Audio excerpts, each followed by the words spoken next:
Buenos días, estoy Dr. John Bennett, televisando de Miami para el canal neurocirugía.tv, un canal que es tratando de establecer una red de neurocirugía en Latinoamérica.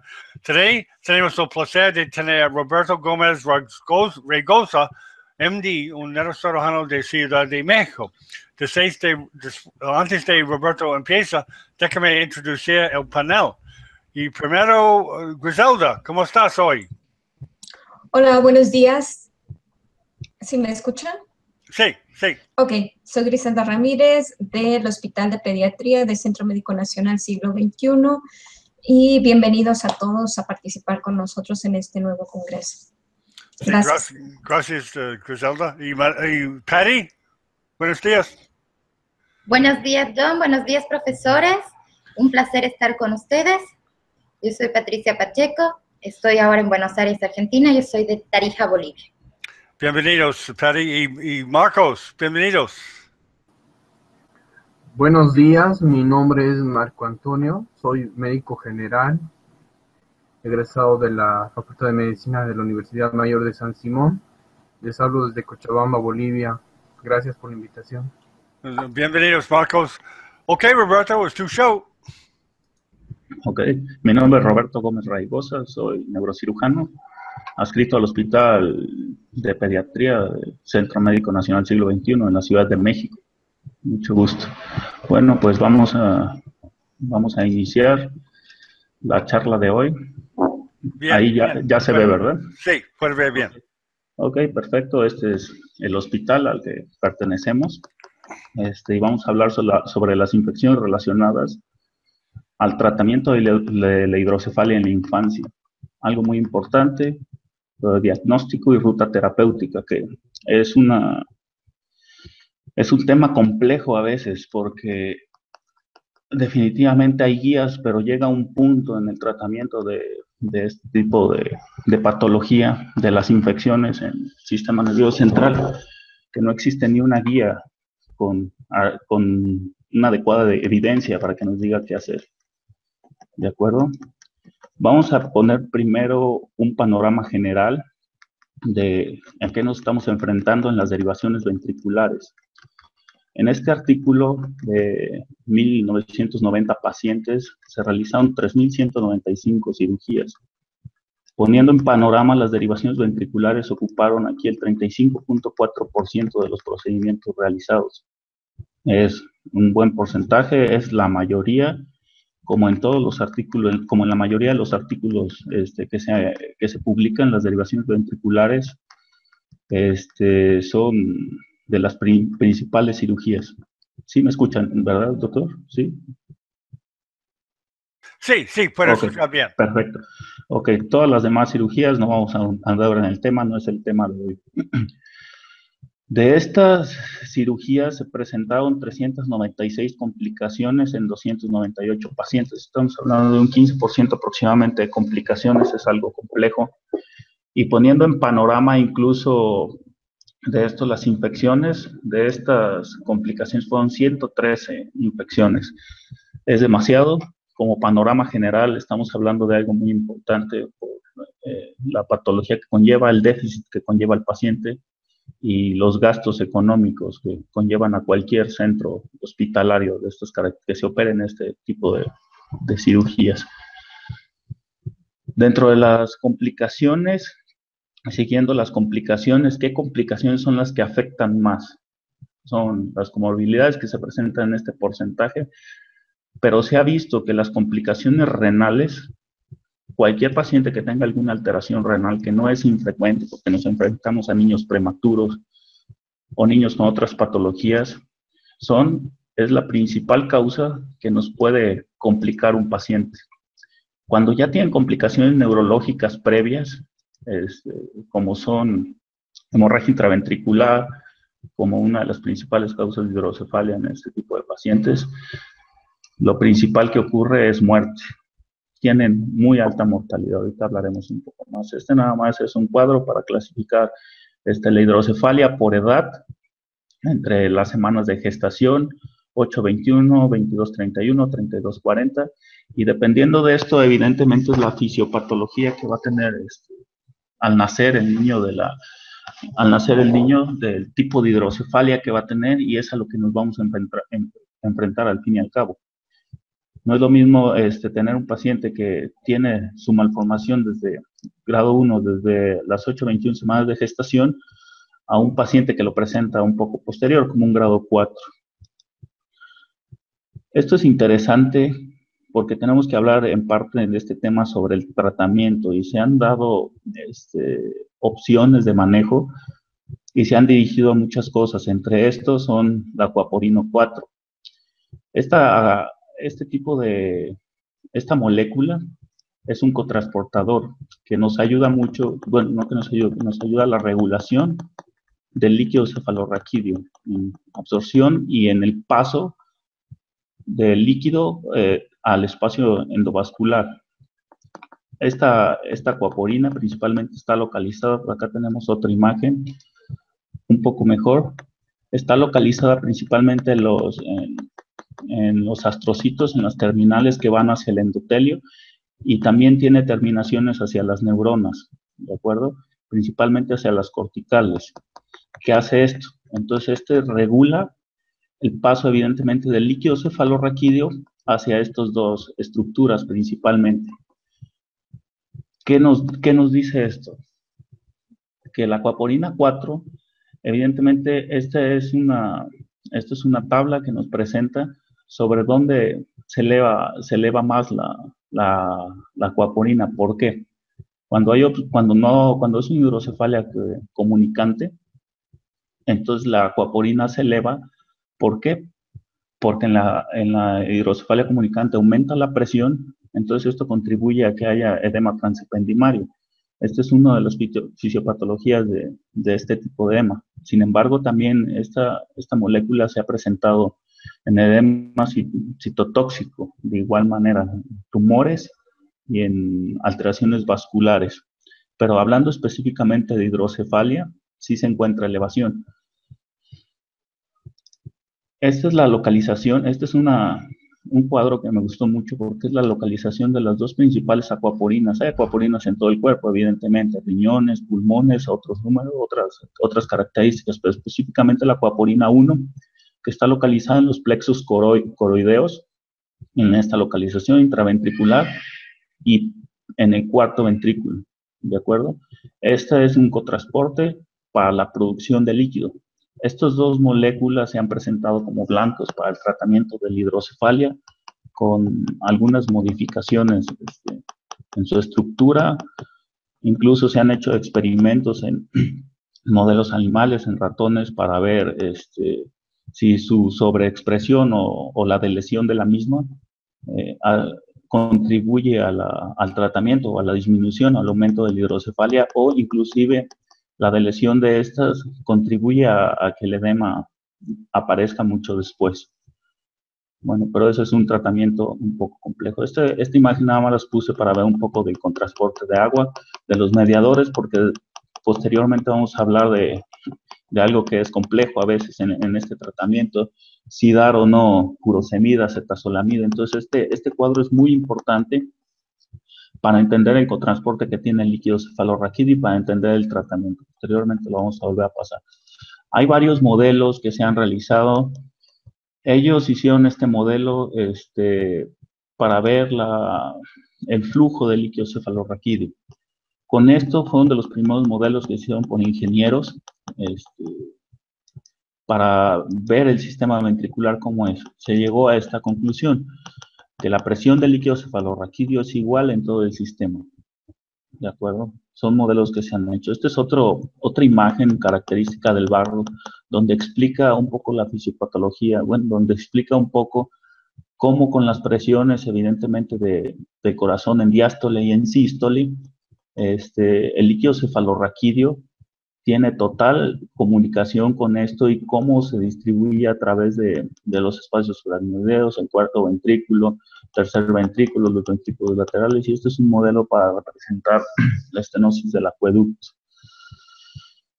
Metiéndonos un poquito más a esto, Aquí, este cuadro me gustó por este punto, que cuando hay obstrucción, depende del sitio de obstrucción, es el tratamiento que se puede dar. Vamos a hablar de estos tratamientos más adelante. Sin embargo, lo que llama la atención y lo que está muy discutido muchas veces es cuántas válvulas se pueden poner o cuántos catéteres intraventriculares se pueden o se deben de poner en un paciente y cuándo se debe realizar y cuándo no una tercer ventriculostomía endoscópica y qué valor tiene para el tratamiento de estos pacientes.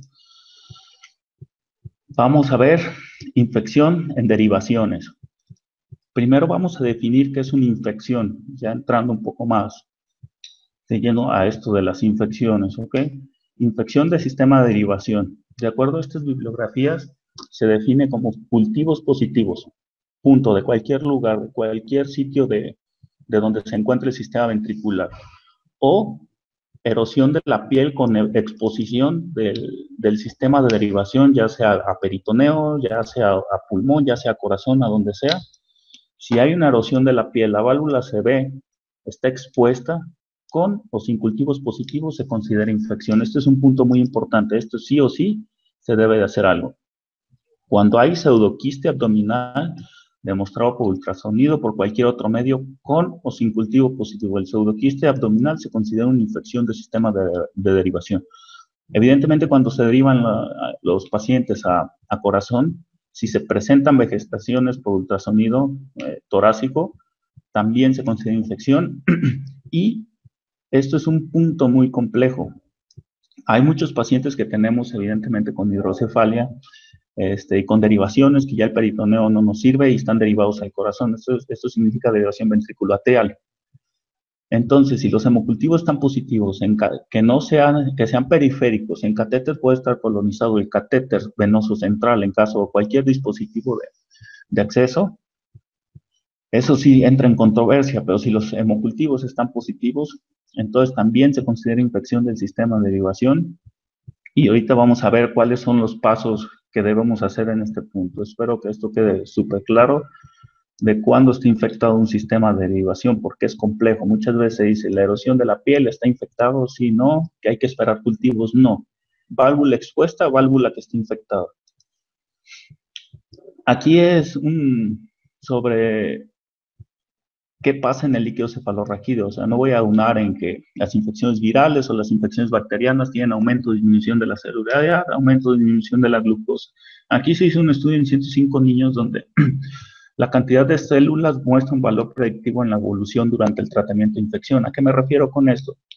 Empezamos con células elevadas, evidentemente con infección bacteriana.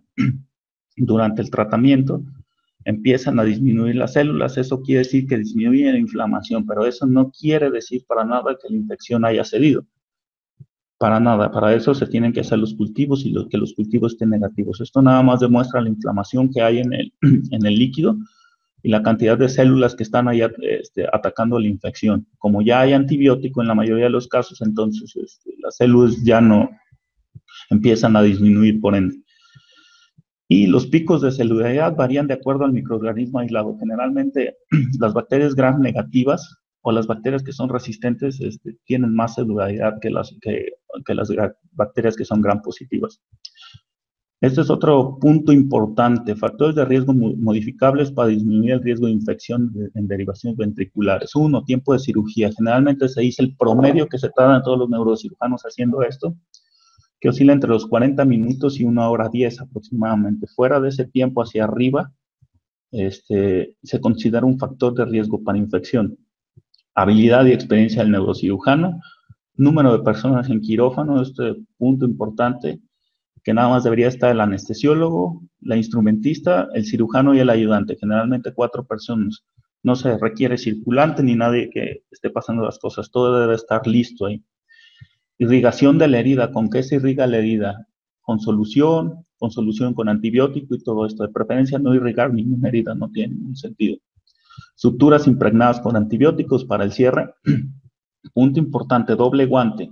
Hay artículos incluso que dicen que ya no se deben usar guantes de látex para disminuir este riesgo de infección. ¿Por qué? Porque las bacterias han mutado y evolucionado de tal manera que tienen mecanismos de adherencia, sobre todo al látex. Por eso, si no se tienen guantes de otro material que no sea látex, pues por lo menos ponerse doble guante. Esto disminuye importantemente. Y las válvulas impregnadas con antibiótico, que posteriormente hablaremos de eso. Estos son los otros factores de riesgo para infección que están fuera del alcance, como son estos, que esto sí lo podemos hacer y lo tenemos que llevar casi religiosamente, como se dice, ¿no? Cirugía cardíaca. La cirugía cardíaca es la principal cirugía que nos aumenta considerablemente el riesgo de infección, hasta un 45%. Si tengo un niño que no es infrecuente, que tenga comunicación del conducto arterioso, eso cuenta como cirugía cardíaca. Aparte tiene hidrocefalia, entonces colocar una válvula en este paciente tenemos un riesgo de infección de hasta este porcentaje, 45%, que es enorme. Y cualquier cirugía 30 días después de la colocación de una válvula aumenta 30% el riesgo de infección, la que sea, ya sea de otorrino, ya sea de abdominal sobre todo, si es apendicitis, si es algún otro procedimiento. Los niños, muy complejo, que a veces con la prematurez salen con que no pueden respirar, no se puede retirar de ventilador y es necesario hacer una cirugía de diafragma porque sus diafragmas no sirven. Todo eso contribuye a la infección. La prematurez menor de 30 semanas de gestación aumenta el riesgo. Bajo peso al nacimiento, menor de 1,5 kilos. Aquí es otro punto complejo en cuándo colocar una válvula. Por ejemplo, generalmente se dice que hasta los 2 kilos de peso tiene menor riesgo de infección. Y otro punto súper importante, la hemorragia intraventricular, que esta, como puede ser una patología simple, depende del grado, nos puede volver la patología con más dolores de cabeza y más compleja por los septos que se pueden llegar a formar y las complicaciones que esto lleva. Este es un cuadro donde les explico que esto es lo más importante, el número de procedimientos que se realizaron posterior a la inserción de una válvula. La revisión de las válvulas es un procedimiento muy elevado, no es una cirugía que no se haga, porque los riesgos de infección y las infecciones y las disfunciones valvulares son muy importantes. Este otro cuadro nos dice sobre los factores que se pueden modificar y los factores que se modificaron en este estudio sobre las técnicas. Minimizar el tráfico en el quirófano, o sea, nadie entra, puertas cerradas, la posición del paciente, los antibióticos que deben de recibir antes de la infección, cortar o no el cabello, el cloraprep. Subrayo estos porque estos son los que tienen un valor de P más significativo, ¿ok? Que es, todos los miembros quirúrgicos se lavan las manos sí o sí con una misma técnica y el doble guante por todos los miembros quirúrgicos. Si nos fijamos aquí, entre P, mientras P, el valor de P se acerque más a 0, tiene más confiabilidad y estas son las dos cosas que totalmente podemos modificar en la colocación de una válvula o en la realización de cualquier cirugía para disminuir el riesgo de infecciones. Este artículo demostró en esta cantidad de cirugías, 1571, una reducción de infecciones del 8.8 al 5.7 llevando estas cosas con un valor de P significativo. Estos son los factores que no se incluyeron en este artículo y que son este tipo de catéteres, las suturas impregnadas y esto es muy importante. El lavado del paciente, el lavado quirúrgico del paciente, que es el que mostró mayor valor significativo. Hay que lavar al paciente con técnica estéril, todo lo que ya sabemos, y hay un champú de clorhexidina que se puede utilizar, o también se ha puesto que es Duraprep o Cloraprep, los dos antisépticos que existen aquí en este país. Y esto es otra cosa muy importante, la técnica de no tocar. Nunca tocar la válvula, nunca tocar el plástico con los guantes. Siempre tener unas pinzas especiales para realizar el procedimiento. No tocar la válvula. Se puede hacer, incluso con gasas, con alguna otra cosa, pero mejor con pinzas para no tocar el sistema de derivación. Este es otro punto súper importante. ¿Cuánto cuesta una derivación? Generalmente se ha considerado que las infecciones de las derivaciones ventriculares oscilan entre el 5 y el 15%. Hay centros que más, hay centros que menos. Cuesta cada infección aproximadamente $50,000, depende de donde se diga. Y el tratamiento en Estados Unidos es de $2 billones por año aproximadamente. En nuestro centro pues, no sale tampoco tan fuera de lugar el costo que nos genera una válvula infectada, una ependimitis. En nuestro centro va de 560 mil pesos, que equivale más o menos a $30,000.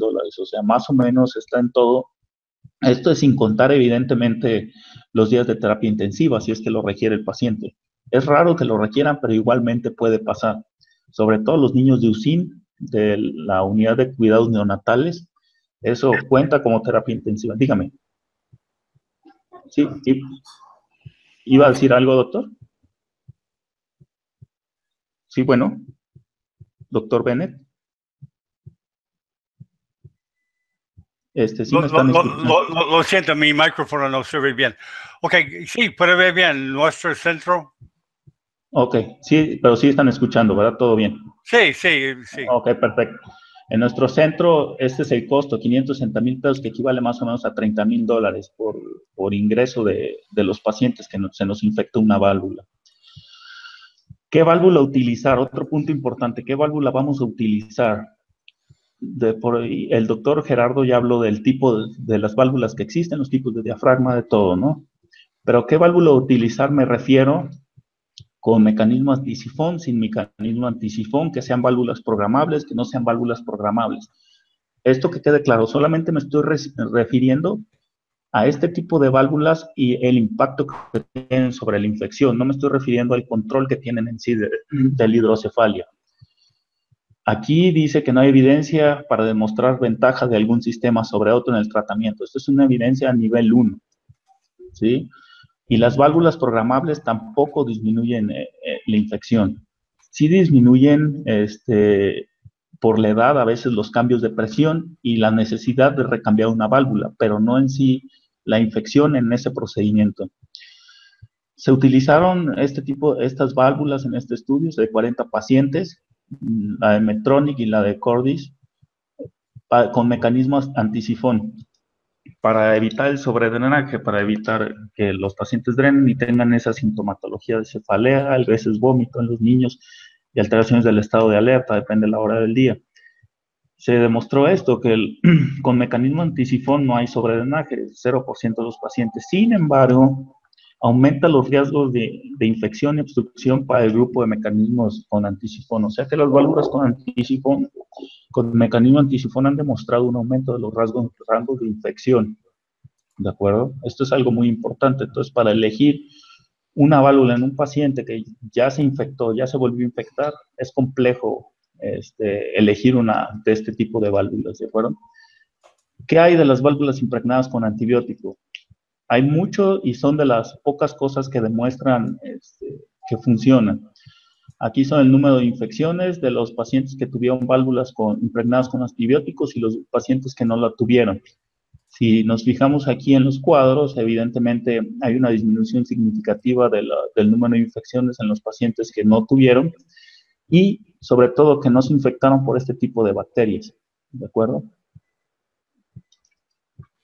Este es otro estudio también donde nos dice, bueno, las mismas tablas donde nos dice, y hay muchos artículos de igual forma que dicen que no hay diferencia entre los rangos de infección, no hay diferencia entre los rangos de infección. Evidentemente, esto se hizo posteriormente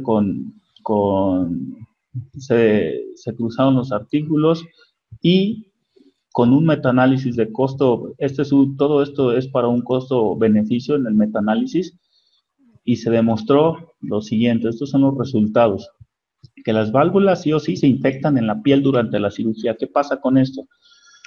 Que cuando una válvula se infecta en la piel a la entrada y no tiene antibiótico, no hay manera de que el organismo combata la infección, ya que los sistemas de derivación en sí no tienen circulación, por lo tanto, cualquier antibiótico que sea intravenoso es complejo quitar esa infección. Entonces, para eso sirve. Esto es muy importante.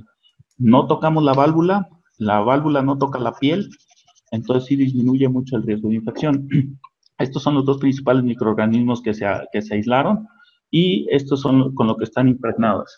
Las válvulas impregnadas con antibióticos disminuyen el riesgo de infección de un 7 a un 3.5%. Esto podría ser que las correlaciones estadísticas no sea tanto, pero este es un estudio de costo-beneficio.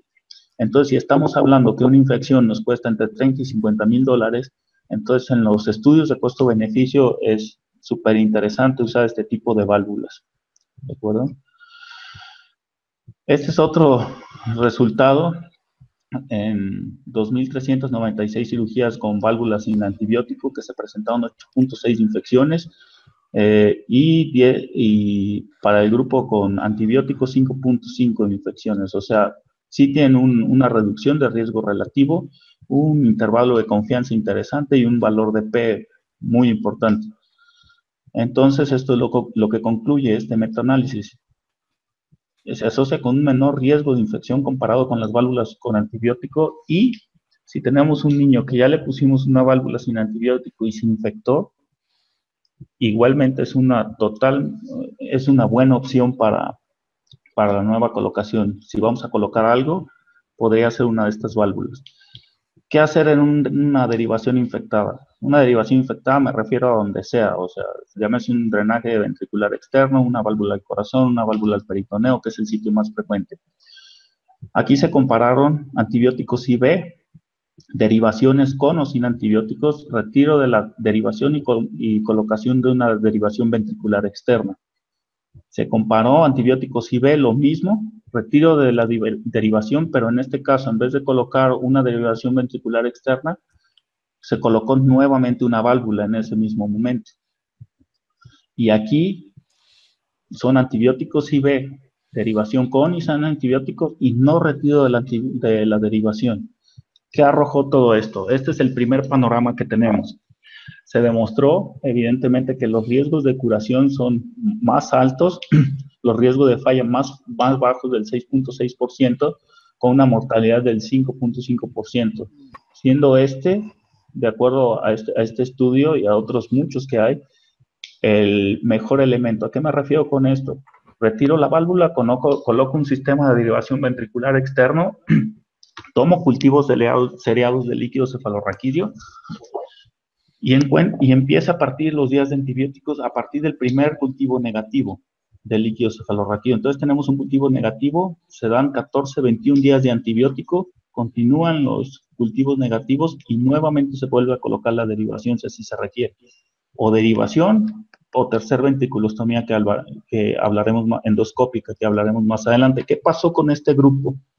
Donde retiraban la derivación e inmediatamente colocaban una del otro lado. Falla del 24.4%, lo comparamos con el 6.6%, es una enorme falla. Entonces esto nos indica que este manejo es complejo de realizar. ¿Qué pasó en el último grupo? En el que solo le dieron antibióticos IV y no retiró la derivación. Fallas hasta el 46.1% en el manejo y una mortalidad muy elevada del 20.4%, incluso comparada con el 11.1% de este grupo. Aquí nuevamente compararon lo mismo, pero aquí empezaron a haber antibióticos intratecales, o sea, poner antibióticos intravalvulares. ¿Qué pasó aquí? Esto es más complejo. ¿Por qué? Porque aquí dice que no hay evidencia para recomendar, para recomendar la externización o el retiro completo de la válvula como estrategia. Ellos en este artículo dicen aquí que se puede externalizar la misma válvula y que tiene buenos resultados, es que es igual que poner un sistema de drenaje ventricular externo. Sin embargo, repito, las bacterias han evolucionado tanto que tienen mecanismos de adherencia a los sistemas de derivación. Se pegan literalmente. No hay flujo sanguíneo, no llegan los antibióticos, entonces esto se vuelve muy complejo. En lo que se refiere a los antibióticos intratecales, pues evidentemente no se recomienda el uso rutinario porque tienen muchas complicaciones, mucha neurotoxicidad. ¿Ok? Y esto que me refiero, este es un nivel 2 de evidencia, lo que vimos acá es un nivel 1 de evidencia, ¿de acuerdo? Entonces, creo que los pasos a seguir son principalmente este. ¿Qué hacemos en una infección recurrente de derivación ventricular? Aquí nos falló dos cosas. Una, la infección recurrente o es una erradicación incompleta, ya sea porque el paciente esté septado o por lo que sea, o porque cuando pusimos la válvula después de cambiarla se nos volvió a infectar por una mala técnica quirúrgica, por una alteración del tiempo, por no ponernos doble guante, por no seguir los lineamientos básicos.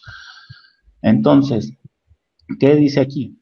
Aquí nos habla este artículo de qué punto utilizar, en caso de que ya tengamos esto, qué punto utilizar, si podemos utilizar el mismo sitio de entrada para colocar la válvula o el sistema de ventricular externo. Y aquí dice que no hay riesgo de volver a utilizar el mismo sitio después de que se dio tratamiento.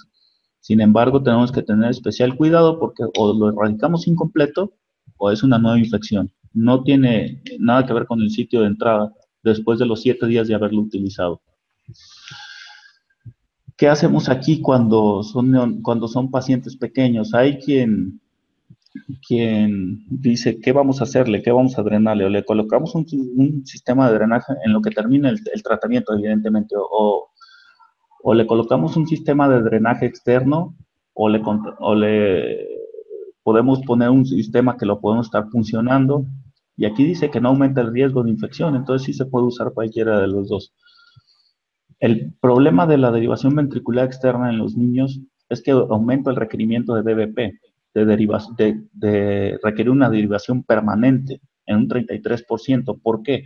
Porque el líquido, en vez de estar haciendo su circulación normal, evidentemente sale por el sistema de derivación y hay muchos cambios de presión. Entonces, al momento que lo cerramos, ya no hay un adecuado flujo, sobre todo cuando hay hemorragia intraventricular o cuando hay algo que obstruye el paso. ¿Qué hacer en hidrocefalia poshemorrágica? Esto es complejo también. No reducen la necesidad de derivación ventricular estos agentes, no reducen la mortalidad y aumentan el riesgo de una hemorragia intraventricular secundaria. Entonces, esto de estar poniendo estos factores para ayudar un poco no está recomendado. ¿Qué hay acerca de las punciones lumbares seriadas? No disminuyen la necesidad de DVP, no disminuyen la progresión de hidrocefalia y esto es muy importante. Las punciones lumbares o las punciones transfontanelares seriadas aumentan totalmente el riesgo de infección. Entonces, eso no está recomendado para nada para algún tratamiento. O le pones un sistema de derivación externa o le pones un sistema de derivación que lo puede estar funcionando, pero no puede estar haciendo punciones lumbares ni punciones transfontanelares porque aumentamos el riesgo de infección. Antibiótico profiláctico en DB. Esto yo creo que va a haber discusión siempre, lo va a haber siempre, pero este artículo plantea esto. Es un resultado de un metaanálisis y nos dice esto. Con antibiótico profiláctico 7.3, sin antibiótico profiláctico 9.1. Entonces, aquí dice que a pesar, les repito, el pasado era de costo-beneficio, ¿de acuerdo? Pero aquí con estos intervalos de confianza y los riesgos relativos, el uso de antibióticos no ha mostrado un menor riesgo de infección. Sin embargo, si me preguntan como neurocirujano con un 2%, totalmente lo pongo. ¿Por qué? Porque si disminuye un 2%, que no sea significativo estadísticamente, pues es complejo. Y los antibióticos preoperatorios, definitivamente, esto sí lo recalca, que han mostrado disminución del riesgo de infección en cirugías neurológicas craneales o espinales mayores. Entonces, sí o sí ponerlos ahí. Esto nuevamente tiene que ver con la capacidad de adherencia de las bacterias. El antibiótico profiláctico es intravenoso, cefalotina en su caso. Entonces, intravenoso es difícil que si tú haces una mala técnica quirúrgica con tu válvula, es difícil que el antibiótico intravenoso que le estás dando llegue y quite la bacteria del sistema, porque el sistema no está irrigado, no va a llegar, a menos que tengas una válvula impregnada con antibiótico. ¿Qué hacer con un catéter olvidado? Los catéteres olvidados me refiero a que sacas un sistema de derivación, se queda el catéter ahí, nunca lo sacan y colocan un sistema nuevo de drenaje ventricular y tercer ventriculostomía. ¿Qué hay de esto? Lo que nos dice, retirar o no el catéter olvidado. Nuevamente, por la adherencia bacteriana hay que quitar todo catéter que se encuentre ahí, se debe de quitar. Y una vez que se hace eso, se ha demostrado que la tercer ventriculostomía endoscópica hay rangos de 38 a 50% de función. Quizá en nuestro centro sea un poco menos, un 40, 50%, o sea, mitad y mitad va a funcionar. Entonces, quizá valga la pena realizar este procedimiento en algunas ocasiones. De estos niños, en este artículo de 215 niños con tercer ventriculostomía endoscópica fallidas, con o sin coagulación de plexo coroide, con estas características, el 50% quedaron libres de derivación ventricular permanente, o sea, no requirieron ni un tipo de válvulas. Y otra cosa importante que dice esto, la aracnoiditis no es un valor predictivo negativo para nueva falla en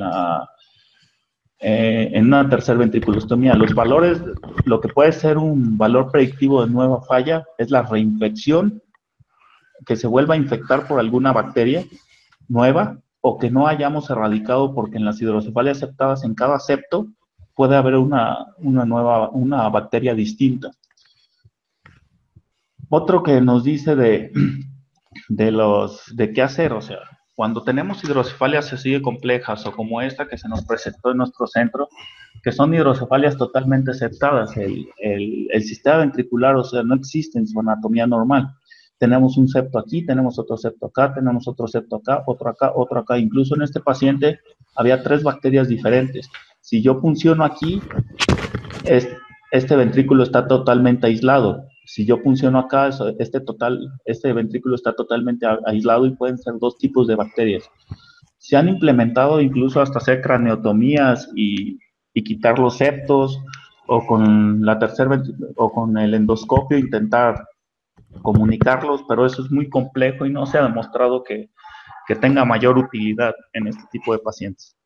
Lo que se tiene que hacer en este tipo de pacientes principalmente es retirar todos los catéteres que tengan. Si hay algunos,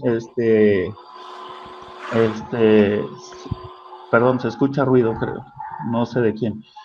Si hay algún compartimento que se vea de características diferentes al líquido cefalorraquídeo, como es esto, que era un absceso, pues sí está indicado drenarlo de igual manera. Sin embargo, ya un absceso en el sistema ventricular, la mortalidad es muy elevada, hasta el 90%. Incluso un paciente de estas características tiene una mortalidad súper elevada, hasta de un 80%. Aquí vale la pena recalcar de qué hacer en este tipo de pacientes, porque son pacientes que evidentemente ya requirieron más de 7, 10 cirugías. Entonces, ¿qué hacer con los padres? ¿Qué hacer? Y eso es lo complejo. Incluso como cuidados paliativos, se podría decir que estos pacientes pueden llegar a un punto en que están fuera de tratamiento quirúrgico totalmente, aunque se escuche mal, pero por la mortalidad que esto conlleva y evidentemente el daño cerebral que tienen, la calidad de vida que van a llevar, es complejo decidir seguir haciendo algo en este tipo de pacientes. Eso es un punto muy importante. ¿De acuerdo? Estas últimas 2 diapositivas nos marcan sobre lo que les comentaba de la aquaporina, que entre menos, aquí es un estudio normal, aquí hicieron una deleción de la aquaporina en ratones, y lo que concluyeron es esto, que disminución de la aquaporina 4 retrasa el edema cerebral fulminante. Aquí cuando le empezaron a inyectar la solución, empezó a los 20 minutos, y con la deleción de la aquaporina inició como hasta los 35, 40 minutos. Entonces, ¿qué quiere decir? Que la regulación de esta molécula puede regular mucho el edema cerebral y por lo tanto, pues, evidentemente la muerte y el aumento de la hipertensión endocraniana. Este es un punto donde como el cotransporte de agua a través del lumen de los capilares es normal, con una buena cantidad, y es con una deleción de aquaporina. Entonces, quiere decir que no hay mayor transporte, entonces esto disminuye mucho el edema y disminuye, por tanto, la hipertensión endocraniana. Y esto sería todo de la plática. No sé si alguien tenga preguntas o comentarios. Realmente es un tema muy amplio para abarcarlo en tan poco tiempo. Es un tema que se va a discutir siempre, y se va a discutir siempre entre los neurocirujanos, y se va a discutir siempre, y sobre todo se va a discutir cuando tenemos pacientes con estas características, que a partir de esto no hay ni una guía, no hay nada que nos diga qué es lo que sigue de hacer. O sea, sí dice, tenemos que erradicar todos los microorganismos, pero ¿cómo lo hacemos? Esto es muy complejo realmente. ¿De acuerdo? Muchas gracias, Roberto. Quiero que todo Latinoamérica, la comunidad de neurocirugía, vea este tipo de presentación. Y vamos a vamos a hacer preguntas. Primero, Griselda, ¿tiene preguntas para Roberto? Ninguna, solamente felicitarlo por esta excelente presentación y pues bienvenidos todos a participar con nosotros. Gracias, Griselda. ¿Y Patty, tiene preguntas o comentarios para Roberto? Sí, quería preguntarle qué tratamiento realizó en el paciente con esa hidrocefalia multitabicada, qué es lo que él hizo con el caso que he presentado. Ok, con esta nena, lo que hice fue con el endoscopio, entré, septamos todo y me aseguré de que la válvula, después de tomar los cultivos de casi todos los sistemas, me los dio negativos ya de todos los septos. Después de eso, que sí nos tardamos mucho tiempo, casi 2 meses en erradicar esa infección, después de todo eso, entré con el endoscopio, fenestré la válvula, le hice agujeritos hasta los 10 centímetros, entonces intenté que con el endoscopio la válvula quedara en la mayor cantidad de los septos que había. ¿Para qué? Para que de esa manera un solo catéter drenara la mayor cantidad de líquido cefalorraquídeo. La paciente no falleció, está bien, pero sí tiene mucho déficit neurológico, evidentemente, con ese paciente. Y realmente esto se ha llegado a platicar con los infectólogos, hemos sacado artículos de todo esto y realmente estos pacientes se tratan como que si tuvieran abscesos cerebrales, los pacientes con hidrocefalia aceptada. Sin embargo, no tenemos evidentemente ni un estudio que para eso es experiencia en el centro, ¿de acuerdo? Y no son muchos pacientes que llegan a esto, pero los que llegan, sí se debe tomar la decisión muy individualizada por el paciente. Incluso como comentó en su momento, ¿no? Dejarlos, no hacerles nada más. Retirar todos los sistemas y no hacerles nada más. ¿De acuerdo? Muchas gracias. Una pregunta más que tenía, que es una controversia también, para el tratamiento de los pseudoquistes. En su experiencia, cuando tiene el pseudoquiste, trata de volver a colocar el sistema valvular a nivel, el catéter distal a peritoneo. ¿Cómo puede darse cuenta o reconocer que el mismo ya no funciona o directamente después del pseudoquiste hace una derivación ventrículo-atrial? No, un pseudoquiste, depende del tamaño que tenga, no es una indicación para saber que el peritoneo ya no sirve. El peritoneo lo debes de usar hasta la última, de la última forma, porque meter una válvula corazón en un niño que tiene 1 año, seguro le va a disfuncionar en algún momento. Entonces los pseudoquistes se pueden manejar de 2 maneras. Uno, cuando son muy grandes y tienen características por imagen que tienen realmente abscesos, se pueden manejar de forma quirúrgica. Los otros, evidentemente, si la fisiopatología del pseudoquiste es que la válvula lo está llenando con líquido cefalorraquídeo, entonces si tú quitas la válvula, entonces el pseudoquiste se absorbe. Evidentemente das un tiempo de antibióticos, como que si fue una infección de 7 a 14 días, y posteriormente puedes usar el peritoneo nuevamente. Muchas gracias, doctor, profesor. Roberto, yo tengo una pregunta, pero no estoy en neurocirujano, yo estoy en médico de emergencia. Normalmente en lugares como México, los pacientes con hidrocefalos necesitan ir al centro, una ciudad grande para el tratamiento, o un neurocirujano en las partes rurales para tratarlo. El problema del manejo de estos pacientes, doctor, es que evidentemente si necesitan un tratamiento por tantos días, por lo tanto la mayoría de las veces requieren invasión, o sea, catéteres venosos centrales o algo para pasar los antibióticos. Entonces, y los antibióticos, por lo menos aquí en mi país, no están disponibles en todos los centros. El tipo de antibióticos que se manejan para estas bacterias, porque evidentemente se operaron en un tercer nivel, y si yo la contaminé en el quirófano, no va a ser una bacteria que sea, aunque sea un estafilococo, no va a ser una bacteria que sea sensible a cualquier cosa. Generalmente son sensibles a vancomicina, son sensibles a meropenem, son sensibles a antibióticos que no se encuentran en todos los lugares. Entonces, ¿qué pasa con esto? Por lo menos aquí, nuestro hospital es un centro de referencia. En área rural sería complejo el tratamiento solo en ese sentido, pero yo creo que si se siguen las normas y hay los antibióticos y hay quien ponga un catéter, que el neurocirujano lo puede poner de igual manera, un catéter venoso central, ya sea en cualquier vía o subclavio, o lo puede poner en la pierna, donde sea, yo creo que se pueden manejar, pero evidentemente sí deben de tener, aunque sea esa infraestructura para hacerlo. Gracias. Gracias. Sí, los estudiantes, Marcos y Víctor, ¿tiene algo a decir, Roberto? Quiero felicitar al doctor por la excelente presentación.